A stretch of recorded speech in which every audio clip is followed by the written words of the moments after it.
Okay. तर resistor in series हा next point आहे. What happens to the value of current when a number of resistors are connected in series in a circuit? ठीक आहे. तर आपण काय केलं पहा, तर एकापेक्षा जास्त रेजिस्टर जे आहेत ते आपण एका सिरीजमध्ये कनेक्ट केले का सर्किटमध्ये, तर काय होईल, what would be the equivalent resistance, त्याचा रोध काय असेल, रेजिस्टन्स काय असेल. Let us try to understand this with the help of following activities. ठीक आहे. तर हे समजून घ्यायचं आपण खालील ऍक्टिव्हिटीज सहाय्याने प्रयत्न करूया. ठीक आहे. तर पहा ऍक्टिव्हिटी काय मग, join 3 resistor of different values in series, connect them with a battery and ammeter and plug key as shown in figure 12.6. ठीक आहे. तर आपण आधी काय आकृती पाहिली बघा, ज्याच्यामध्ये आपण 3 रेजिस्टर एका पाठोपाठ एक जोडलेले होते. त्या ठिकाणी ॲमीटर होता जो करंट मेजर करायचं काम करेल, प्लग की होती, ठीक आहे, ऑन ऑफ करण्यासाठी, आणि बॅटरी सुद्धा त्या ठिकाणी होते. You may use the register of values like 1 ohm, 2 ohm, 3 ohm, etc. and a battery of 6 volt for performing this activity. ठीक आहे. तर यांचा रेजिस्टन्स सुद्धा त्या ठिकाणी दिला बघा, तर किती आहे, 1 ओहम, 2 ओहम आणि 3 ओहम एवढा आहे, आणि बॅटरी जी आहे ती 6 व्होल्टची आहे. Plug the key and note the ammeter reading. ठीक आहे. तर आपल्याला त्या ठिकाणी जी की आहे ती ऑन करायची आहे आणि त्या ठिकाणी किती करंट आहे ते पाहायचं आहे. Change the position of ammeter to everywhere in between the resistor and note the ammeter reading each time. ठीक आहे. तर आता आपण काय करतोय, ह्या ॲमीटरची पोझिशन चेंज करून त्या ठिकाणी करंट जो आहे तो मेजर करायचं काम करतोय. Do you find any change in the value of current through the ammeter. ठीक आहे. तर याच्यामध्ये तुम्हाला काही बदल झालेला पाहायला मिळाला का, असा त्यांनी प्रश्न विचारलेला आहे पहा. ठीक आहे. तर जे सर्किट होतं बघा ते अशा पद्धतीचं असेल. ठीक आहे. तर या ठिकाणी 3 रेजिस्टर आपण जोडलेले आहेत आणि त्याच्या किमती 1 ओहम, 2 ओहम आणि 3 ओहम आहे. जी बॅटरी आहे ती 6 व्होल्टची आहे. तर ॲमीटर जो आहे तो तुम्ही इन बिटवीन ह्या रेजिस्टर असं कनेक्ट करून पाहिला तर त्या ठिकाणी तुम्हाला काही बदल पाहायला मिळेल का, असा प्रश्न त्यांनी विचारलेला आहे. तर त्याचं उत्तर काय आहे पहा, की आपल्याला काय दिसून येईल या ठिकाणी, तर जरी तुम्ही ॲमीटर कुठंही ठेवला तर त्या ठिकाणी जी करंटची व्हॅल्यू आहे ती सारखी असणार आहे. तर हे तुम्ही लक्षात घ्या. ठीक आहे. तर या बघा पुढच्या पॅराग्राफमध्ये सुद्धा ते सांगितलेलं आहे पहा. You will observe that the value of current in the ammeter is the same independent of its position in the electric circuit. ठीक आहे. तर जो करंट आहे तो प्रत्येक ठिकाणी तुम्हाला सारखाच पाहायला मिळेल, आणि ॲमीटर तुम्ही कुठेही जोडलं तरी त्याचा काही त्याच्यावरती परिणाम दिसणार नाही. It means that in a series combination of resistor the current is the same in every part of circuit or the same current through each resistor. ठीक आहे. तर याच्यावर काय लक्षात येईल बघा, की एकसर जोडणीमध्ये जो करंट आहे सिरीज कॉम्बिनेशनमध्ये तो सारखा असतो विद्युत परिपथामध्ये कुठंही. ठीक आहे. किंवा त्या ठिकाणी जे काय रेजिस्टर आहेत तरी सुद्धा. ओके. तर आणखीन एक ऍक्टिव्हिटी करतो बघा आपण या ठिकाणी. तर त्याच्यामध्ये काय सांगितलंय, insert a voltmeter across the ends X and Y of the series combination of 3 resistor. ठीक आहे. आता बघा या एक्स आणि वाय मध्ये आपण हे 3 रेजिस्टर जोडलेले आहेत. ओके. तर त्याच्यामध्ये प्रत्येक ठिकाणी व्होल्टमीटर सुद्धा ऍड केलेला आहे. व्होल्टमीटर काय करतो, तर ह्या 2 एंडमध्ये असणारं पोटेन्शियल डिफरन्स मेजर करायचं काम करतो. प्लग द की in a circuit and note the voltmeter reading. It gives the potential difference across the series combination of resistor. Let it be V. Now measure the potential difference across the two terminal of the battery. Compare the two values. ठीक आहे. तर आपण एका ठिकाणी याच्यातला resistance मोजतोय आणि hole सर्किटमध्ये असणारा रेजिस्टन्स सुद्धा मोजतोय. तर ह्या ज्या 2 किमती आहेत त्याची तुलना करायला सांगितलेलं आहे त्यांनी आपल्याला. ठीक आहे. टेक आउट द प्लग की and disconnect the voltmeter. Now insert the voltmeter across the end x P of the first register as shown in figure. ठीक आहे. तर आता आपण काय केलं, फक्त ह्या एक्सपी साठी 1 व्होल्टमीटर त्या ठिकाणी ऍड केला आणि करंट जो आहे तो आपण मेजर केला बघा. पुन्हा आपण काय करतोय, plug the key and measure the potential difference across the first resistor and let it be V1. Similarly measure the potential difference across the other 2 resistor. ठीक आहे. तर याच्यासाठी V2 असेल, याच्यासाठी V3 असेल. Then deduce the relationship between V1, V2 and V3. ठीक आहे. तर ह्यांच्यामध्ये काय आपल्याला रिलेशन सांगता येईल ते सुद्धा त्यांनी विचारलेलं आहे पहा. ठीक आहे. तर हा जो व्ही असणार आहे बघा तो काय असेल, या तिन्ही इंडिव्हिज्युअल रेजिस्टन्सचा जो पोटेन्शियल डिफरन्स आहे त्याची सम जो आहे तो हा व्ही असणार आहे बघा, लक्षात घ्या. तर तेच पुढे यांनी सांगितलेलं आहे. काय म्हणलेलं पहा, you will observe that the potential difference V is the equal to the sum of potential differences V1, V2 and V3. ठीक आहे. तर हा जो V आहे पहा, या तिघांच्या इंडिव्हिज्युअल रेजिस्टन्सची बेरीज असेल. That is the total potential difference across a combination of resistor in series is equal to the sum of potential difference across the individual resistor, that is V is equal to V1 plus V2 plus V3. ठीक आहे. तर हा जो V आहे त्याला काय म्हणले त्यांनी, टोटल पोटेन्शियल डिफरन्स. तर तो काय असणार आहे, या प्रत्येक इंडिव्हिज्युअल रेजिस्टन्सची जी बेरीज असेल तो हा टोटल पोटेन्शियल डिफरन्स असेल. In the electric circuit shown in figure 12.8 let I be the current through the circuit. ठीक आहे. तर आता बघा या ठिकाणी आपण आकृतीमध्ये पाहिलं तर या ठिकाणी जो करंट वाहतोय त्याला आपण आय या शब्दाने दर्शवूया. The current through each resistor is also I. ठीक आहे. तर प्रत्येक रेजिस्टरमधून वाहणारा जो करंट आहे तो हा आय असेल. It is possible to replace 3 resistor joined in a series by an equivalent single resistor of resistance R. ठीक आहे. तर जसं आपण या ठिकाणी टोटल पोटेन्शियल डिफरन्स घेतला बघा, अगदी त्याच पद्धतीनं हा जो इंडिव्हिज्युअल रेजिस्टर आहे R1, R2 किंवा R3 त्याच्याऐवजी आपण एक सिंगल रेजिस्टन्स सुद्धा घेऊ शकतो. तो कशा पद्धतीने असेल बघा, such that the potential difference V across it and the current I through the circuit remains the same. तर हा R कशा पद्धतीने मिळवायचा बघा. तर काय करूया आपण, हे जे प्रत्येक पॉइंट आहे त्यांच्यासाठी ओहम्स लॉ अप्लाय करूया. Applying the ohm's law to the entire circuit we have. Okay. तर potential difference is equal to current into resistance. Okay. Actual law काय आहे, V proportional to I. Proportionality sign cancel करण्यासाठी आपण R जो आहे त्या ठिकाणी इंट्रोड्यूस केला. ओके. तर काय होईल पहा मग, आता जो या ठिकाणी पहिला V1 आहे बघा तो काय होईल मग, I is equal to R1.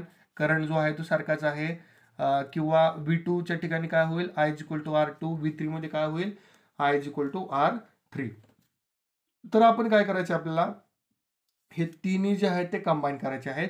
तर फॉर्म्युला काय आपल्याला बघा, V is equal to V1 plus V2 plus V3. तर प्रत्येकाची किमती आपण याच्यामध्ये ठेवूया. V is equal to IR. V1 is equal to IR1 plus V2 is equal to IR2 plus V3 is equal to IR3. याच्यामधला I जो आहे तो कॉमन आहे, तो आपण कॅन्सल केला. तर काय मिळेल शेवटी आपल्याला, RS is equal to R1 plus R2 plus R3. ठीक आहे. तर याच्यावरून काय सांगायचं बघा यांना मग, we can conclude that when several resistor are joined in series the resistance of combination. ठीक आहे. तर बघा या ठिकाणी एक स्पेसिफिक वर्ड यूज केलेला आहे बघा, equal to the sum of their individual resistance R1, R2 and R3 and thus the greater than the any individual resistance. ठीक आहे. तर या ठिकाणी काय असेल बघा, हा जो RS आहे रेजिस्टन्स ऑफ कॉम्बिनेशन. ठीक आहे. तो जो आहे या इंडिव्हिज्युअल रेजिस्टन्सच्या बेरजे एवढा असेल आणि प्रत्येक रेजिस्टरच्या इंडिव्हिज्युअल व्हॅल्यूपेक्षा तो जास्त असेल. ठीक आहे. तर याच्यावर आधारित एक एक्झाम्पल दिलेला बघा आपल्याला. काय सांगितले तर एक्झाम्पलमध्ये, an electric lamp whose resistance is 20 ohm and a conductor of 4 ohm resistance are connected to a 6 volt battery. ठीक आहे. तर बघा बॅटरी जी आहे ती 6 व्होल्टची आहे. जो लॅम्प आहे त्याचा रेजिस्टन्स आहे 20 ओहम आणि जो कंडक्टर आहे म्हणजे ही वायर त्याचा ओहम आहे रेजिस्टन्स आहे 4 ओहम. ठीक आहे. तर आपल्याला काय करायचं, पहिल्यांदा calculate the total resistance of circuit. Okay. दुसरं काय कॅल्क्युलेट करायचं आहे, करंट थ्रू द सर्किट. आणि तिसरं काय करायचं आहे, potential difference across the electric lamp and conductor. ठीक आहे. तर बघा सगळ्या ज्या गोष्टी आहेत त्या डायग्राम मध्ये दिलेल्याच आहेत. सुरुवातीला आपल्याला काय कॅल्क्युलेट करायचं आहे, तर टोटल रेजिस्टन्स कशा पद्धतीने कॅल्क्युलेट करणार बघा. तर गिवन का आपल्याला जो इलेक्ट्रिक लॅम्प आहे त्याचा रेजिस्टन्स आहे 20 ओहम, त्याला आपण R1 म्हणूया. जो कंडक्टर आहे त्याचा रेजिस्टन्स आहे 4 ओहम, तो R2 म्हणूया आपण.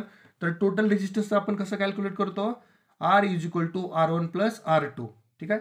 त्यालाच आपण RS is equal to R1 ची व्हॅल्यू 20 ओहम, R2 ची व्हॅल्यू 4 ओहम, किती झालं मग 24 ओहम. म्हणजे काय आपल्याला पहिली किंमत मिळाली बघा. तर total resistance of circuit is equal to 24 ohm. ठीक आहे. तर या ठिकाणी आता पोटेन्शियल डिफरन्स काय असेल बघा, ह्या टू एंड मधला तर काय असणार आहे, जेवढं बॅटरीची कॅपॅसिटी तेवढाच त्या ठिकाणी पोटेन्शियल डिफरन्स असेल.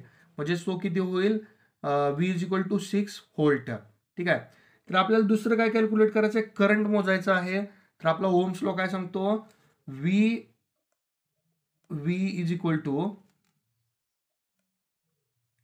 I R. ठीक आहे. आता आपल्याला करंट मेजर करायचं, त्यामुळे काय होईल बघा, या ठिकाणी मग I is equal to V upon R S. ठीक आहे. किमती ठेवा मग. किती आहे पोटेन्शियल डिफरन्स, 6 व्होल्ट आहे. आणि रेजिस्टन्स किती आहे या ठिकाणी, तर 24 ओहम आहे पहा. ठीक आहे, टोटल रेजिस्टन्स. तर या दोघांची भागाकार केल्यानंतर किती येईल, 0.25 अँपियर. मग करंट किती असणार या ठिकाणी, 0.25 अँपियर. आता आपल्याला तिसरं काय कॅल्क्युलेट करायचं बघा, तर potential difference across the electric lamp and conductor.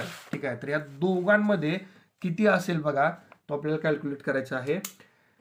तर त्याच्यासाठी आपल्याला सेपरेटली कॅल्क्युलेट करावं लागेल. सुरुवातीला आपण इलेक्ट्रिक लॅम्पचा विचार करूया. ठीक आहे. तर बघा पुन्हा potential difference across electric lamp. Electric लॅम्पचं करंट किती आहे, 0.25 अँपियर आणि त्याचा रेजिस्टन्स आहे 20 ओहम. मग त्याचा पोटेन्शियल डिफरन्स काय होईल, ह्या दोघांचा गुणाकार 5 व्होल्ट होईल.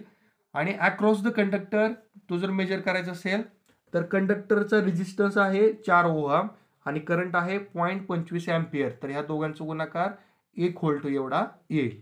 ठीक आहे. तर आणखीन एक पद्धत सांगितली बघा, ज्याच्या सहाय्याने आपण टोटल रेजिस्टन्स कॅल्क्युलेट करतो बघा. तर ती पद्धत काय ते बघूया आपण. Suppose that we like to replace the series combination of electric lamp and conductor by a single and equivalent resistance. ठीक आहे. तर आपण काय केलं या ठिकाणी, हा जो रेजिस्टन्स आहे बघा तो आपण रिमूव्ह केला. ठीक आहे. तर आता फक्त काय राहिलं या ठिकाणी, तर फक्त पोटेन्शियल डिफरन्सच राहील. ठीक आहे. हा जर आपण रेजिस्टन्सच बाजूला केला तर फक्त हा पोटेन्शियल डिफरन्स त्या ठिकाणी राहील पहा. ठीक आहे. तर मग काय राहणार आहे शेवटी, it's resistance must be such that a potential difference of 6 volt across the battery terminals which cause a current of 0.25 ampere in the circuit. Okay. आता रेजिस्टरचा काय संबंध नाही. ठीक आहे. काय राहिलं मग इथं, बॅटरी राहिलेली आहे आणि कंडक्टरचा रेजिस्टन्स, या दोनच गोष्टी आहेत त्या ठिकाणी, म्हणजे करंट आहे त्या ठिकाणी. ओके. तर आपल्याला रेजिस्टन्स जर कॅल्क्युलेट करायचं असेल तर R is equal to V upon I. किती आहे मग पोटेन्शियल बॅटरीचं, 6 व्होल्ट आहे. करंट किती आहे, 0.25 अँपियर. मिळालेलं उत्तर काय असेल, 24 ओहम. ठीक आहे. तर काय म्हणलं बघा शेवटी मग, this is the total resistance of circuit. It is equal to the sum of two resistance. कसं पद्धतीने बघा, तर इलेक्ट्रिक लॅम्पचं किती आहे, 20 आहे आणि कंडक्टरचा 4 ओहम आहे. तर त्या दोघांची बेरीज सुद्धा 24 ओहमच होते. ठीक आहे. तर आता बघा काही प्रश्न दिले तर हे सोडवूया आपण. Draw a schematic diagram of circuit consisting of a battery of a 3 cell of a 2 volt each. ठीक आहे. 3 सेल आहेत म्हणजे बॅटरीचं किती झालं कॅपॅसिटी, 6 व्होल्ट असेल. ठीक आहे. तर ही बॅटरी आली. त्यानंतर 5 ohm resistor, 8 ohm resistor, 12 ohm resistor. तर 3 रेजिस्टर आपण ड्रॉ केले, R1, R2 आणि R3. त्या प्रत्येकाची इंडिव्हिज्युअल किंमत पण लिहिली. अँड प्लग की या ठिकाणी ड्रॉ केले आहे. All connected in series. ठीक आहे. तर हे सगळे एकसर जोडणीमध्ये जोडलेले आहेत. ठीक आहे. तर सोपा प्रश्न होता अगदी. दुसरा प्रश्न काय बघा, redraw the circuit of question first step. तर पहिलं जे आहे तीच पुन्हा आकृती काढायची आपल्याला. Putting in an ammeter to measure the current through the resistor. ठीक आहे. तर ह्या सर्किटमध्ये आता ॲमीटर इंट्रोड्यूस करावा लागेल. तो काय करेल, करंट मेजर करेल. And a voltmeter to measure the potential difference across the 12 ohm resistor. ठीक आहे. तर 12 ओहम ज्या ठिकाणी रेजिस्टर आहे त्या ठिकाणी किती पोटेन्शियल डिफरन्स असेल तो आपल्याला मोजायचा आहे. ठीक आहे. What would be the reading in an ammeter and in the voltmeter. तर त्या ठिकाणी आता आपण ॲमीटर जोडलाय, व्होल्टमीटर जोडलाय, तर त्याच्या ठिकाणी काय किमती आपल्याला दिसतील हे आपल्याला सांगितलं आहे. तर पहिल्यांदा आपण टोटल रेजिस्टन्स कॅल्क्युलेट करू. किती असेल बघा, तर 5 अधिक 8 अधिक 12 बरोबर 25 ओहम एवढा होईल. तर आपल्याला करंट कॅल्क्युलेट करायचा आहे. तर काय फॉर्म्युला मग बरोबर बघा, V is equal to I into R. तर आपल्याला करंट मेजर करायचं म्हणून I is equal to V upon R. ठीक आहे. तर किती आहे पोटेन्शियल डिफरन्स, तर याचं 6 व्होल्ट आहे. त्या ठिकाणी टोटल रेजिस्टन्स किती आहे 25. या दोघांचा भागाकार केला तर किती झालं 0.24 अँपियर. मग हीच कशाची रिडिंग असणार आहे या ॲमीटरची. ओके, ॲमीटर काय करतो करंट दाखवतो. तर आता आपल्याला पोटेन्शियल डिफरन्स कॅल्क्युलेट करायचा आहे कुठं, तर 12 ओहमच्या रेजिस्टरमध्ये. ठीक आहे. तर पुन्हा आपल्याला या ठिकाणी तोच फॉर्म्युला यूज करावा लागेल बघा.